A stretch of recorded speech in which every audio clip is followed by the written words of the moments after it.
আসসালামু আলাইকুম ওরহমতুল্লাহি ওবরাকাতু। সবাই কেমন আছেন?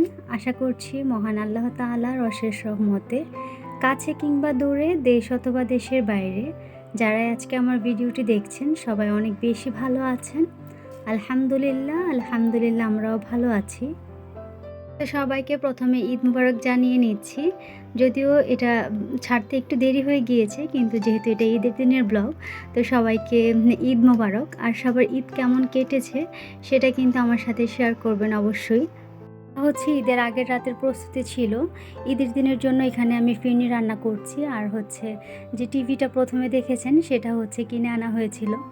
সবাই কুরবানির ঈদকে সামনে রেখে ফ্রিজ কিনে, আর আমরা তার পুরোই উল্টো, ফ্রিজ কেনার বদলে টিভি কিনে নিয়ে এসেছি। ঘরে যেহেতু আমাদের যে টিভিটা ছিল সেটা একটু ডিস্টার্ব ছিল, তো যার কারণে নতুন একটা টিভি নিয়ে আসা হয়েছে। আর এবার ঈদটা কিন্তু আমাদের অন্যান্য প্রত্যেকবার ঈদের থেকে অনেকটা বেশি ব্যতিক্রম, কেননা এবার আমাদের ফুল ফ্যামিলি কিন্তু আমরা একসাথে ঈদটা করেছি। এই তো সবাই মিলে এখন মিষ্টিমুখ করে নামাজে যাচ্ছিল। তো নামাজে যাওয়ার আগে এখানে ওরা একটু ছবি টবি উঠাচ্ছিল আর কি। ফুল ফ্যামিলি বললেও আমরা কিন্তু এখানে নেই, আমরা দুই বউ কিন্তু ক্যামেরার পিছনেই রয়ে গিয়েছি। তো ওরা সবাই ছবি উঠিয়ে তারপর চলে গিয়েছে নামাজে। তো আমার মেয়ের মনটা কিন্তু একটু খারাপ ছিল, কেননা সে অনেক সকালে ঘুম থেকে তাকে উঠানো হয়েছে সবার সাথে নামাজে নিয়ে যাওয়ার জন্য আর কি। এটাই একটা অন্যরকম মজা, তো এই জন্য ওর মনটা একটু খারাপ ছিল।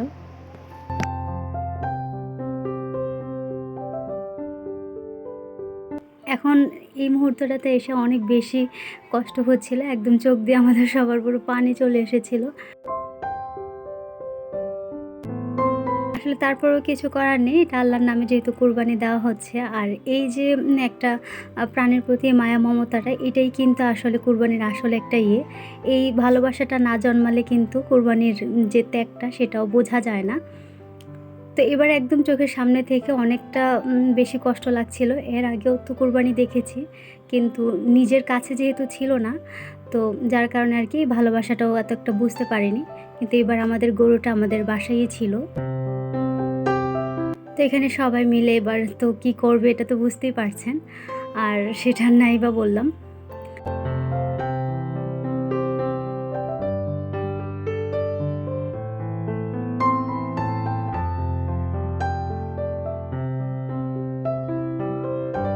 আর ভিডিওটা আমি আর বেশি বড়ও করব না।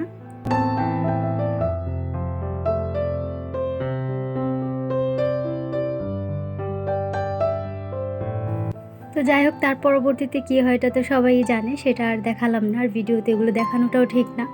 তো এখন আমাদের সকালের নাস্তাটাকে রেডি করে নিচ্ছি। সবাই মিলে একটু একটু করে আর কি পরোটা খাওয়া হবে। যদিও কুরবানির ঈদে কিন্তু সকালবেলা খাওয়ার একটা নিয়ম নেই, মানে খেতে যে হবেই না এমনটা না, না খেলে ভালো আর কি, সব হয়। তো তারপর যেহেতু ফুল ফ্যামিলি একসাথে আছে, সবাই মিলে আর কি বললো যে হালকা পাতলা একটু অল্প করে নাস্তা রেডি করতে। তো সেটাই আর কি, এখানে আমি পরোটা ভেজে নিচ্ছিলাম, আর আমার যা মানে আপা এখানে বেলে দিচ্ছিল আর কি। নাস্তা শেষ করে সবাই মিলে তো চাটা খেয়ে, আমাদের তো আর কাজ নেই আজকের দিনের জন্য, মানে কাজ তো পরে হবে, আর বাকি কাজ তো পুরুষ লোকেরাই বাহিরে করে নেবে। নাস্তা খেয়ে আজকের জন্য আমাদের প্রায় হাফ বেলার মতো আমরা সবাই মিলে গিয়ে ঘুমিয়েছিলাম। এখানে বাহিরে কিন্তু মাংস কাটাকাটি হচ্ছিল, তো অনেক মানুষ যেহেতু ছিল সেই জন্য আর কি আমরা বের হইনি, কষাই সহ আরও অনেকজন যেহেতু ছিল। এখানে ভাইয়া এটা কাটার চেষ্টা করছিল, কিন্তু মনে হয় পারছিল না আর কি। তো মাংস আসতে অনেক দেরি হয়ে গিয়েছে, কষাই আমাদের ভালো পড়েনি। তো যাই হোক, মাংস যেহেতু দেরি হয়ে গিয়েছে, আগে কলিজা আর যা যা থাকে ওগুলি রান্নাটা বসিয়ে দিয়েছি, দুপুরে তো খেতে হবে। আর এই তো মাংস এসেছে, তারপর সেগুলোকে সব কিছু ঠিক করে রান্নাটা বসাতে বসাতে কিন্তু অনেক দেরি হয়ে গিয়েছে। এখন কিন্তু সন্ধ্যা 6টা বাজে। এই মুহূর্তে আমরা মাংসটা বসিয়েছি। তো দুপুরে খাবার শেষ, তো যাই হোক এটা রাতে খাওয়া হবে। আর আজকের রান্নাবান্নাগুলো আপুই করেছে, যার কারণে আর কি আমি আর সেটার মাখানোর ভিডিওটা নিতে পারিনি, আমি অন্যান্য কাজে ব্যস্ত হয়ে গিয়েছিলাম। আর আজকের ভিডিওটা কিন্তু একদিনের ভিডিও শেয়ার করতে পারছি না, আসলে এটা 2 দিনের মিলিয়ে আমি ভিডিওটা রেডি করেছি।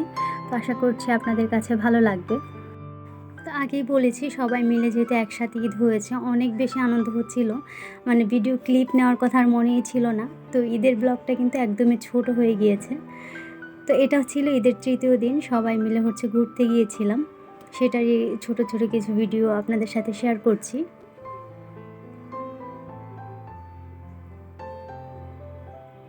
তো এই তো বাচ্চাদেরকে নিয়ে আমাদের এদিকে রেডিও কলোনির পাশাপাশি হয়তোবা একটা মিনি চিড়িয়াখানা ছিল, তো সেখানেই চলে গিয়েছিলাম।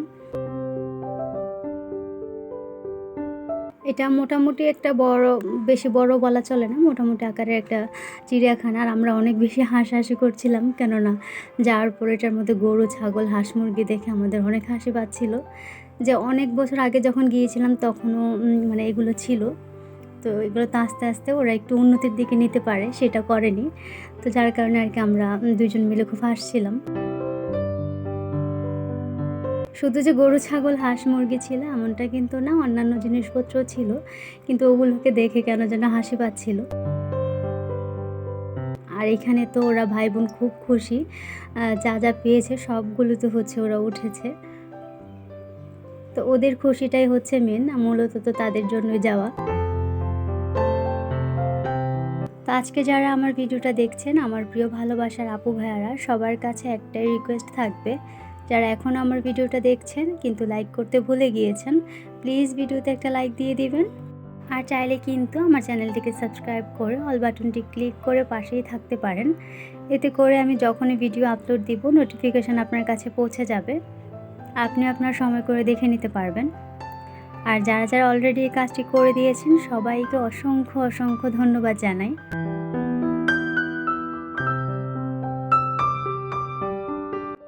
তো ঘুরে ঘুরে পুরাটা দেখছিলাম। পরিবেশটাতে খুব অসুন্দর ছিল এমনটাও কিন্তু না। চারিদিকে গাছপালা, তারপর একটা নদী বয়ে যাচ্ছিল, সেগুলো দেখতে কিন্তু ভালোই লাগছিল। আর এমনিতেও আজকের আবহাওয়াটা খুব ঠান্ডা ছিল, তো সব কিছু মিলিয়ে কিন্তু ভালোই লাগছিল। বিশেষ করে এই ২ ভাই বোনের মজা দেখে তো হাসতে হাসতে পুরো একদম শেষ। আমার ছেলেটাকে দেখুন, সে এটাতে বসেছে কিন্তু সে ব্যালেন্সটা রাখতে পারছে না, যার কারণে রাইসার বাবা গিয়ে সেটাকে আবার ইয়ে করেছে।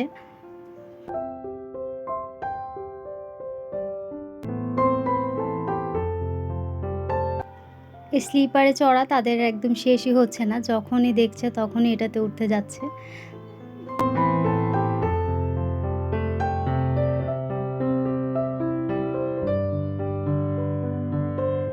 জাম্পিং রাইডে এসে আমার মেয়ে একদম তো হয়ে গিয়েছিল, সে বুঝতেই পারছে না যে এখানে অন্যান্য বাচ্চারা কি করছে।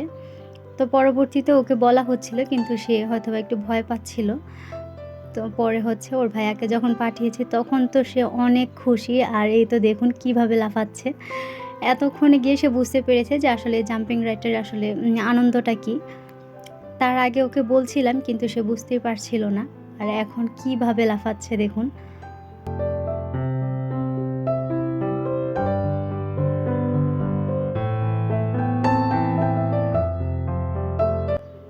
তো চারপাশ ঘোরাঘুরি করে আমরা সবাই কিন্তু এই দিনটাতে অনেক বেশি মজা করেছি। শুধু এই দিনটা না, এবারে ঈদটাই বলবো যে অনেক সুন্দর কেটেছে আর কি। আসলে পরিবারের সবাই একসাথে ঈদ করলে কিন্তু অনেক আনন্দ পাওয়া যায়, কিন্তু সবাই সবার কর্মজীবন নিয়ে অনেক বেশি ব্যস্ত থাকে, যার কারণে হয়তো আর একসাথে ঈদ করা হয় না। এই পরিবেশটা দেখতে আমার অনেক বেশি ভালো লাগছিল। তো আর এত ঠান্ডা একটা বাতাস ছিল, কি বলবো। তো আজকের ভিডিওটা আমি আর বেশি বড় করছি না, তো এখানেই শেষ করে দিব। তো দেখা হবে আমার পরবর্তী কোনো নতুন ব্লগে, আপনাদের সাথে আবারও গল্প করতে চলে আসব। ততক্ষণ পর্যন্ত সবাই অনেক বেশি ভালো থাকবেন আর আমাদের জন্য দোয়া করবেন। আল্লাহ হাফেজ। আসসালামু আলাইকুম।